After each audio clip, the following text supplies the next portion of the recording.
This time round, when this thing happened, the Kukis preferred to put the blame on the Nagas, which was unfortunate, without verifying the ground situation. So to put the blame immediately on somebody else was not fair. The 6 men were also traveling with the 12 ladies, including one child, returning back home. As they were returning, they were accosted and then they were, captured. The Kukis and the Nagas are both Christians, and therefore church bodies, they appeal to them that in the spirit of Christianity, to release the hostages. The Kukis are basically they have come, immigrated and settled in the Naga areas. So now when the Kukis, they wanted to claim wherever they are settled as their homeland, it became a very sticky point for the Nagas. Nagas also many times they become very vulnerable. And this is where when the armed groups of the Kuki militants, when they move from place to place and they attack these vulnerable areas, and that is how they want to expand their territories. The government of India needs to be very sincere if they're sincerely wanting to bring peace in the land of Manipur. Their approach to Kukis and Nagas should not be different. Their approach to Kukis and the Meiteis should not be different. They must rule with the same, rule. Now, I feel that the government is not willing to control the situation, not willing to bring peace into the land. The leadership in the BJP has to be bold, has to be upright, has to come out with transparency, and then should build up its support on truth. We are also talking about 2 deputy chief ministers, one from the Naga and one from the Kuki. From the Naga side, there are allegations that the deputy chief minister, who is a lady from the Kuki community, her husband is a leader of the Kuki militant group, and as to how a militant leader's wife could be put in place of very high decision making. The people think that we have been looking up to Delhi too much, and Delhi has always tried to bulldoze us, and Delhi has always tried to put its agenda. The Indian army is one of the largest army in the world, and it still cannot contain. Now we are talking about whatever happened at Pahalgam in Kashmir. When they were able to do it within a very short span of time, they were able to go into the enemy territory, Pakistan, and then they were able to take down the perpetrators. Here in India, here in Manipur, here in our own state, with the presence of the army is much more than anywhere else in India, but they are still not able to contain this whole situation.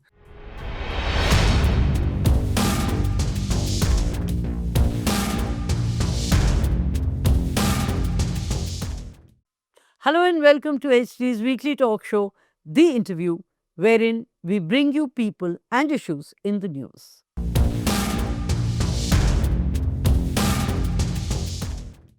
Whether it is 60 years or 36 is now history. Talk of the recent past and the month of May 2023 is etched in memory. Ethnic clashes, the violence, and precious lives lost. Fast forward to 2026, once again, the month of May, and peace shattered all over again. On May 13th, 3 church leaders were killed when gunmen ambushed their vehicles. In the days that have followed, the state saw abductions and a blame game between the warring factions. We are talking about Manipur, the northeastern state where violence is routine and peace a pipe dream.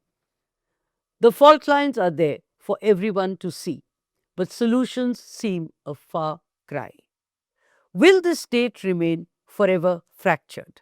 Has it reached a point of no return? Has the government, both in the state and the centre, failed those it had promised to protect? Are the forthcoming elections a way out? We have with us Dr. Lohoro S. Foze, former Member of Parliament and State President of the National People's Party in Manipur, to help us decode the complex issues the hill state is currently facing. Dr. Lohoro Fose here with us in this edition of HD's weekly talk show, The Interview.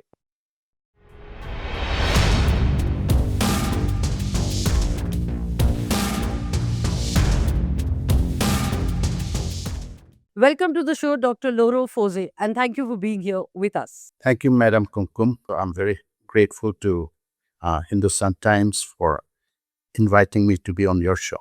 Let me begin with the violence, because when we talk of Manipur, unfortunately, it has become synonymous with violence. What do you attribute the renewed violence to? While the killing of church leaders is well known, what do you think are the fault lines? Yeah, very, very unfortunate that such an incident as that happened on the 13th of May, killing the three church leaders belonging to the Thadao tribe, had occurred with an ambush caused by some militant groups. Immediately following that, the Kuki INP or the Kuki groups preferred to put the blame on the NSCN and the Naga groups. But the NSCN and the Naga groups have countered, and then they have disclaimed whatever that the Kuki groups have said. The rift between the two communities, the Kukis and the Nagas, have been going on since long.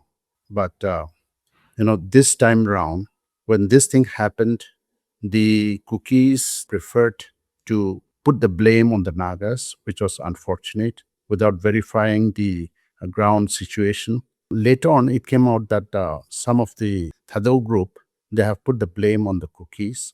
And because that area is under the dominance of the Kuki tribes, they were operating underground groups, and that they were, it was within the heartland of the Kuki areas. And so to put the blame immediately on somebody else was not fair. I will come to the focus shifting from the Kuki-Methi conflict to it becoming a Kuki-Naga conflict a bit later. But let me ask you about the hostages being released. It is a will do, will not do situation. Every deadline that is being set is missed. So, what do you make of this? See, at the first instance, when the hostages were taken on the 13th of May, both the groups had taken in hostages from both the sides.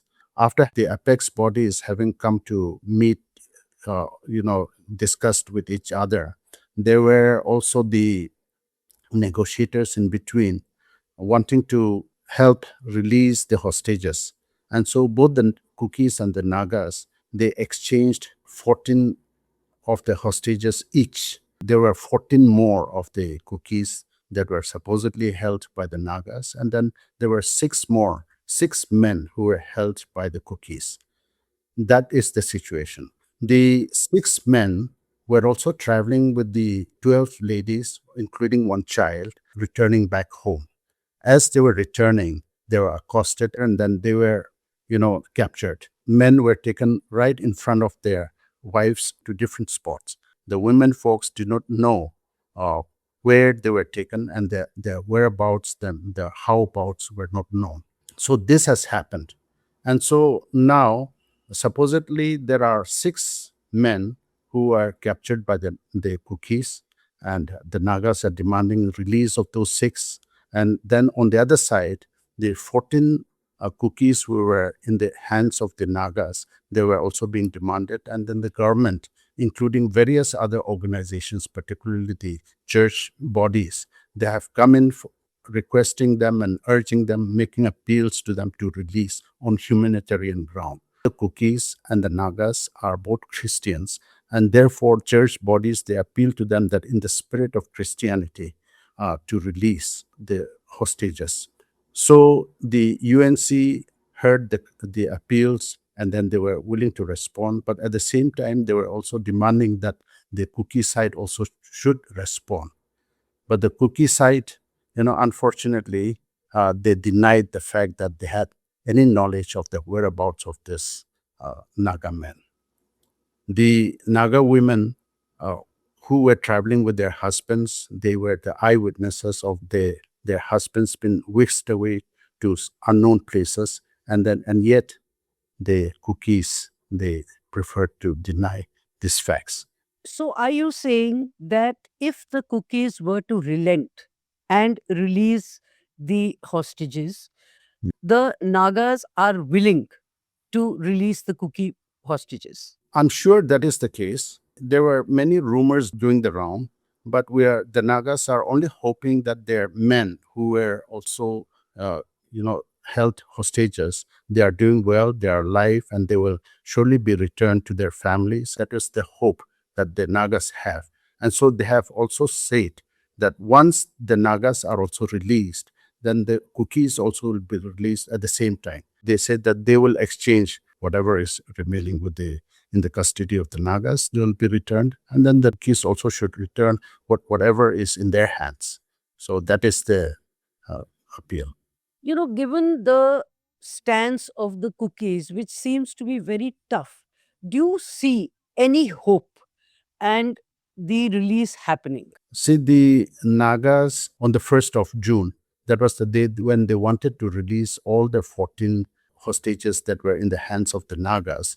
But that didn't happen. That didn't happen. And so until that time, they were demanding that their hostages held with the cookies also should be released. But until the last moment, the cookies have been denying knowledge of the hostages, so which is unfortunate. You know, even the appeal from the Meghalaya Chief Minister, Mr. Conrad Sangma, seemed to have flared up the situation. Many of the Nagas thought that it was not the right time. When Conrad Sangma's appeal came, they thought that it was Conrad Sangma who was involved in the release of these hostages, which was not so. It was only the UNC that was trying to release. The UNC was trying to release.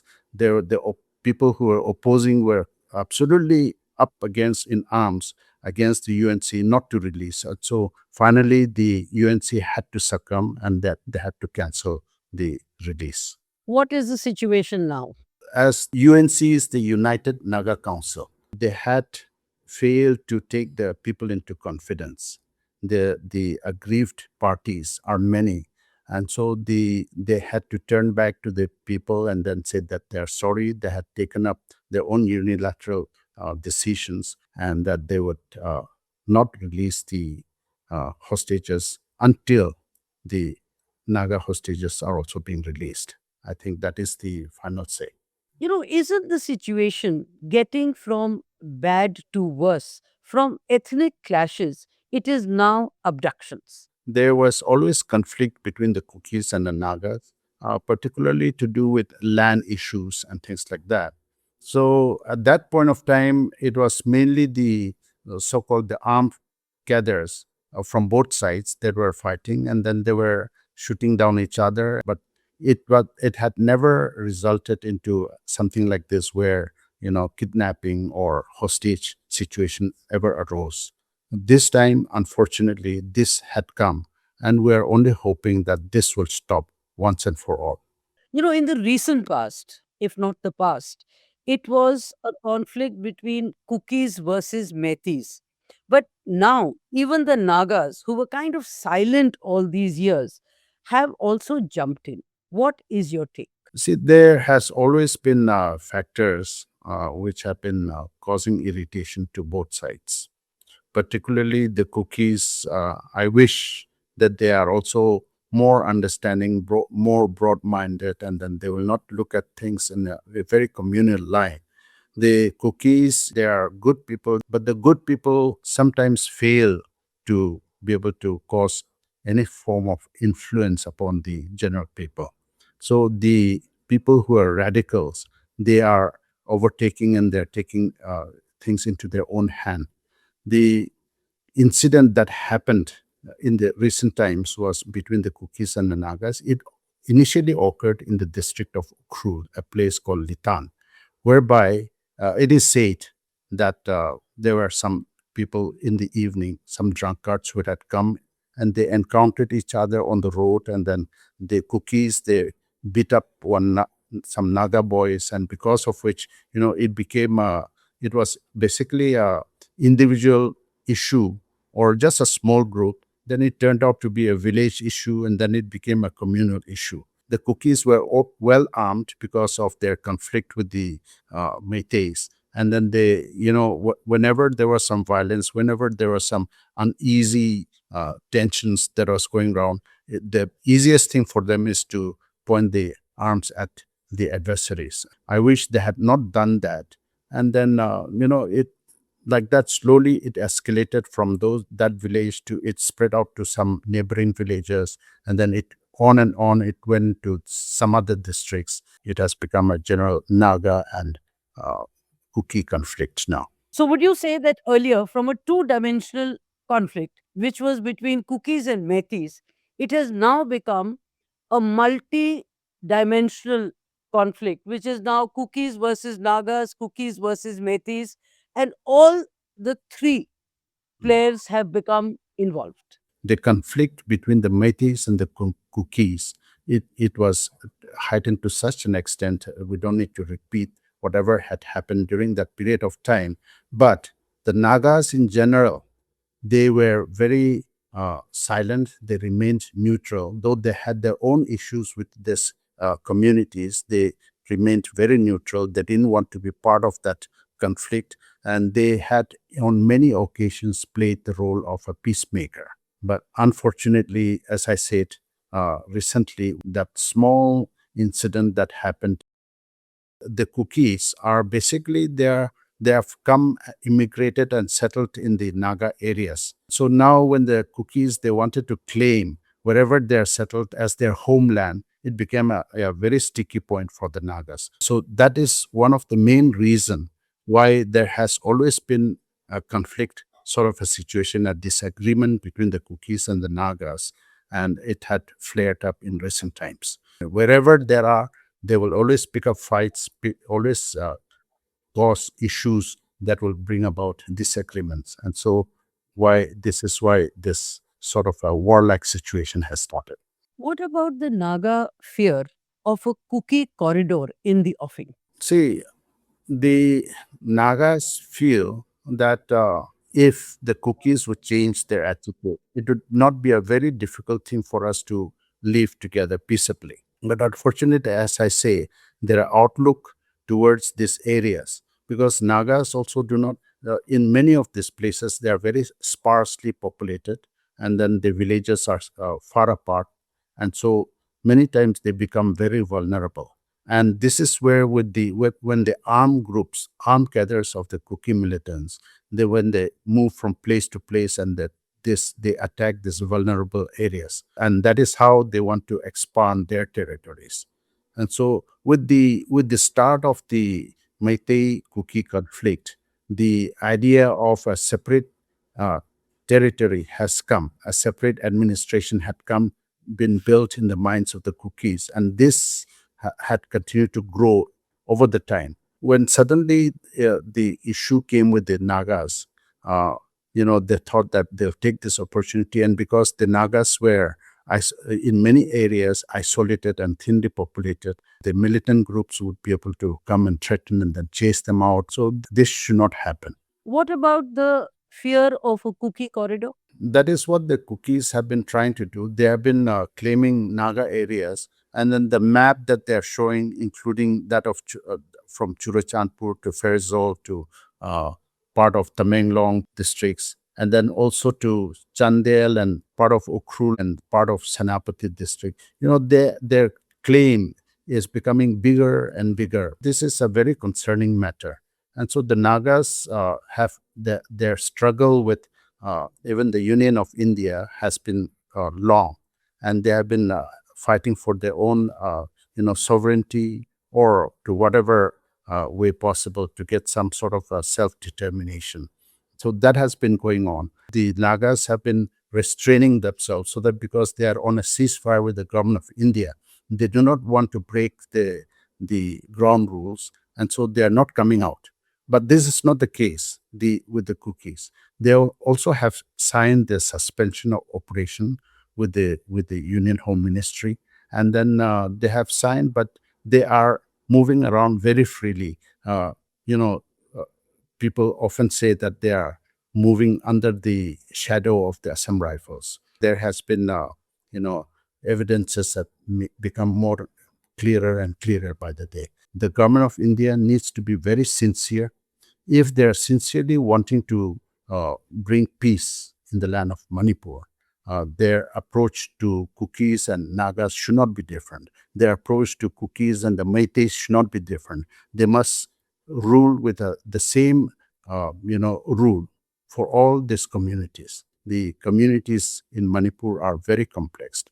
Each little tribe want to have their own say. They tend to talk to one person in different yardsticks. It is not that the others do not fail to notice this differences, and so that is why that dissatisfaction, and that is why the government authorities, particularly the security forces, should put in a very strong hand to put down this type of rebellion.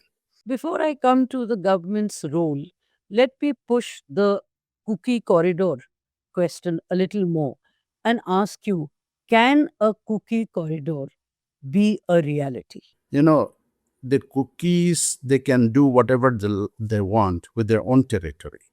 But if they want to build a corridor through the Naga territory, then it will be opposed with to the maximum. And it will not be a healthy thing for the country of India, Union of India, because it will only tend to break up our people. It is eating up into the national integrity. It will break up the internal security. It will be a big, big issue. But given that the cookies, as you said, have protection, quote unquote, do you think they will succeed and make the cookie corridor a reality? It we hope that it will not happen, because the Nagas at the same time are also talking with the government of India, hoping that there will be a solution. But if somebody else tend to treat these Nagas and Cookies differently, it will be unfortunate. Whether the government of India wants to build up that corridor, as you say, it is in their mind, it is their agenda, that is up to them. But as I said, the Nagas will oppose this with the whatever that they have. They'll protect their land. Their every inch of their land will be protected. They will not compromise on this. How much would you put this to the government's failure and inability, or maybe unwillingness to control the situation? I feel that the government is not willing to control the situation. I think the government definitely is not willing to work on this, not willing to bring peace into the land. For what reason, we do not know, but it may also be political. From within the BJP itself, there are speculations that from within the BJP itself also, because they do not want to see certain leadership, certain others who are vying for leadership, they have caused these issues. That is what is being speculated. What is your take? I will not talk about the political aspect, but I will definitely say that the Indian forces could have done, and they are definitely unwilling, because of which this has escalated. While you say the government is not willing, it did take one step of changing the chief minister, and it seems that even that has not helped. And the formula of two deputy CMs, one from the Naga community and one from the Kuki community, also seems to have not helped. And the situation seems to be getting from bad to worse. Yeah. See, when you are actually talking about the government taking actions, I mean that immediate actions could have been taken when the things were still fresh, when it had just started at the initial stage. If the May 3rd incident happened, by 4th or 5th, the government could have come down very heavily and they could have contained the whole situation. The Indian army is one of the largest army in the world, and it still cannot contain. Now we are talking about whatever happened at Pahalgam in Kashmir. When they were able to do it within a very short span of time, they were able to go into the enemy territory, Pakistan, and then they were able to take down the perpetrators. Here in India, here in Manipur, here in our own state, with the presence of the army is much more than anywhere else in India.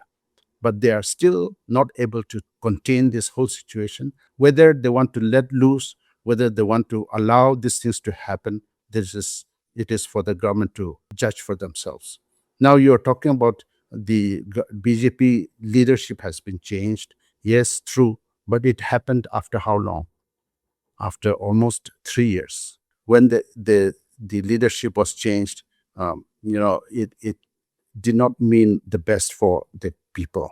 The public perception of this change was not that healthy. We are also talking about two deputy chief ministers, one from the Naga and one from the Kuki. From the Naga side, there are allegations that the deputy chief minister, who is a lady from the Kuki community, her husband is a leader of the Kuki militant group. And as to why, as to how a militant leader's wife could be put in place of very high decision making body, part of that body to be made as a deputy chief minister. So these are questions that remain unanswered. These are questions that the government of India has to answer to people. So, these peace talks, again, quote unquote, do you think these are mere optics and eyewash, to put it bluntly, with no breakthrough? Or do you think some steps have actually been taken? The government keeps on changing their stand from interlocutor to interlocutor, or from one meeting to the other meetings, and then they come up with different explanations. Their interpretation of whatever has been said and done keep on changing. And so, which is where the Nagas also feel that whether or not to trust the government. Let me ask you what I would term as a crystal ball question, which is, will the divide between the hills and the plains ever get resolved? Particularly against the backdrop of what you are telling me about the government's unwillingness, about the government's stance shifting, and so on and so forth.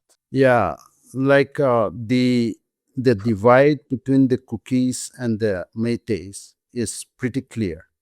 There seemed to be no meeting point. Only a miracle or a super leader that comes to Manipur, maybe, who is able to, stand strong enough to against all sorts of viewpoints which are communal, and he is able to break those things, then maybe some solution will come. It is a long time to wait. Will it happen? No, it is going to be very difficult unless the government is completely neutral in its approach. Unless the government says if they view violence as violence and killing as killing, arson as arson, and take appropriate steps, the public will not put in their trust in the government anymore. The sense I get is that you seem to be suggesting that the government, both the state and the center, are mute spectators. Exactly, exactly. No, in some cases, they are not just mute spectators. They seem to be fighting proxy wars also. So, which is also needs to be addressed. How much would you hold the former chief minister responsible for the worsening of the situation, given that he had targeted tribals and called them illegal immigrants and narco terrorists? Actually, the victims were made villains. As one who belongs to the Naga community, what is your view, however subjective it may be? When he was chief minister, I told him directly on his face that, sir, you are chief minister of whole of Manipur, not only of one particular community. So you should address these people as your subjects as well. So he was not willing to be neutral. He wanted to point out and then say everyone was as though a narco terrorist, or as everyone was immigrants. To point out the immigration effect, all of us have immigrated from somewhere or the other at some point of time in history. Many of us have come into this place, particularly the Nagas have come into this place now for more than 1,000 years. The Métis also have come probably about the same time when the Nagas also came.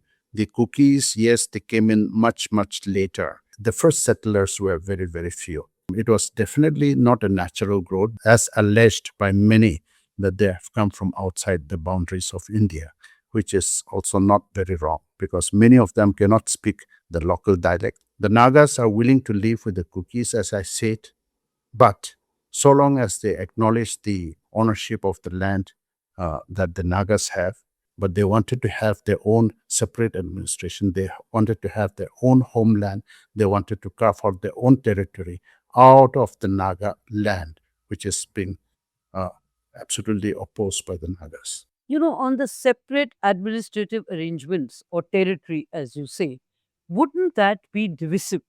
And would any sane government resort to this kind of a blackmail, if I may use a strong term?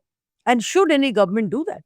Yeah, I'm sure the government would be very sensible. They will not do things that will cause more division, but they must also take positive steps so as not to cause this type of division, the emotional divisions. Unless the government acts neutrally and justifiably, and unless the government is very sensitive about the issues that pertaining to the ethnic groups, it will be very difficult for the people to compromise. But do you think a separate administrative arrangement is really the answer? Because it is divisive. See, separate administration, it has to be viewed in various points. Unless the communities are willing to understand each other, make adjustment with each other, accommodate one another, and live together peaceably, unless we're willing to do that, then the separate administration or the division becomes inevitable, which would be very unfortunate. Yeah, we wish that such things do not happen. The Meitei being the dominant group, they should not, cause any form of division amongst the Kukis and the Nagas or amongst the Meiteis and the Kukis. The division should be removed. Those who are allegedly, supposedly immigrants, if they also humble themselves and then if they also acknowledge we're being accommodated by other people, and so we must learn to live with them peaceably. If that attitude is there, I am sure we will be able to live together without any reason for why that separation should come. But if that does not happen, separation becomes inevitable. It will be met with unfortunate. So, would you see the separation, if it happens, as unfortunate, or would you call it the obvious solution? No, definitely, I, as a concerned citizen, I will say it will be unfortunate. I wish that that does not happen. On another point, what do you make of the drone jammers, which are not so common here? What would you say about the foreign hand in this context and the arms inflow from across the Indian borders? And what does this mean for India's national security? I think it is a very pertinent point. We have heard that people from various other countries are training our people here in this country and then teaching them how to use those one against the other.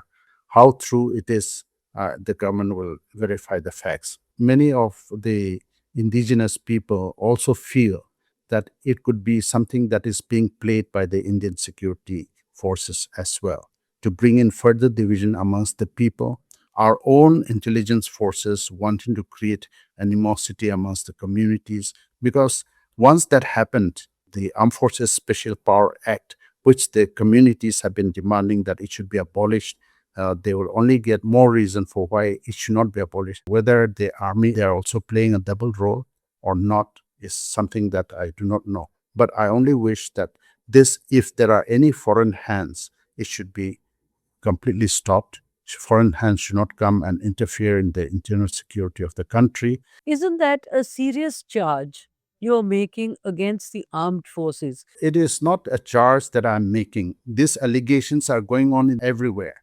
And so this, I'm just picking up from whatever is there doing the round in laying down bare before you. The people do not want the Armed Forces Special Power Act to be enforced here, but it is still there because they say that law and order is not good.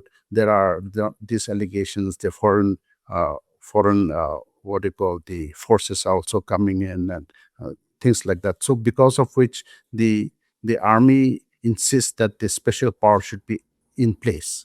So which is where the questions in the mind of the innocent public is whether the army is being genuinely true to themselves? These are some questions we need to ask. Before I wrap up, and even though you don't want to answer political questions, I'll still ask you one or two. With the elections due next year, how do you see the politics panning out? And with the BJP totally discredited, who do you see occupying the political space? Well, my party, the National People's Party, we're also part of the NDA. So we hope that the NDA will come back to power. But definitely the BJP, because of whatever the mismanagement of powers, BJP's image has absolutely come down. We, as a neutral party, as a uh, regional party, we hope to be able to uh, garner up some more support so that we will continue to keep the NDA alive and that we will continue to come and be able to deliver. Do you think the Congress Mukt slogan of the BJP will work? We really do not know what will come in the coming days. 27 is our election, and if that happens in time, we know that the Congress also will definitely do better than they had done before. They had only five seats that they had won. Hopefully, they will do better. But the BJP be able to garner more support than the whatever criticisms that are there. Uh, but the numbers that they will suffer. What do you think should be the winning formula for any party? See, now I feel that the parties that are aligned one with the other, especially the NDA. Let me talk about the NDA, and then the other will be the UPA. So the NDA, the partners should trust each other. They should support one another. They should not fight each other. They should be able to, the government now also should be able to give more, credence to its supporters, the other parties. Once they do that, and we build up trust with one another, we should be able to coordinate and work better. Do you think there is a trust deficit between the BJP and your party, the NPP? I will not say that trust deficit, but the BJP seem to be wanting to limit our growth. And so that is something that I think the BJP should also understand, that we are here not to fight the BJP. We are here only to supplement the NDA, and that together we will have to give better governance to the people. The leadership in the BJP has to be bold, has to be upright, has to come out with transparency, and then should build up its support on truth. One last question. The young people have now started looking beyond the big two political parties and may opt for a party with a local flavor. What is your view and who do you see emerging? And please give me an objective rather than a pro NPP projection. In Manipur, people look for regional parties. The people think that we have been looking up to Delhi too much, and Delhi has always tried to bulldoze us, and Delhi has always tried to put its agenda. The high command approach, that of the Congress, and also has come down even to the BJP, and the BJP is even worse because of all this type of perceptions. The regional parties uh, needs to grow. The regional parties needs to develop, because we feel the pulse of the people, we feel the pain of the people, we feel the need of the people, the vision of the people is built in us. Whereas Delhi failed to understand the heart and the pulse of the local people. And so, that being so, I think definitely the regional parties will do much better. Though, money is one thing that the that does plays a great role even in the elections of India. We do not want our elections to be as corrupt as it has always been. We only wish that money plays a lesser role. We need to give credence to the youth, because the youth are the ones who are the future of our nations tomorrow. And so, whatever that they feel, whatever that they are hurt about, that should be understood, and then we should make room for our younger generations so that they will have a brighter future. and so, which is where the National People's Party, as I say, we are focused on the youth, we are focused on the regional issues. We will definitely play a very important role in the coming elections.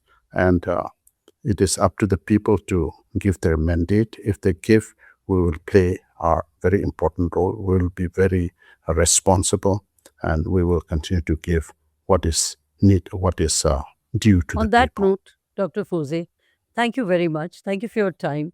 I wish your party all the luck in the forthcoming elections, and I hope and pray that peace returns to Manipur. Thank you, madam. Thank you so much. We will continue to look forward, and then we will depend everything on the grace of God. Thank you so much.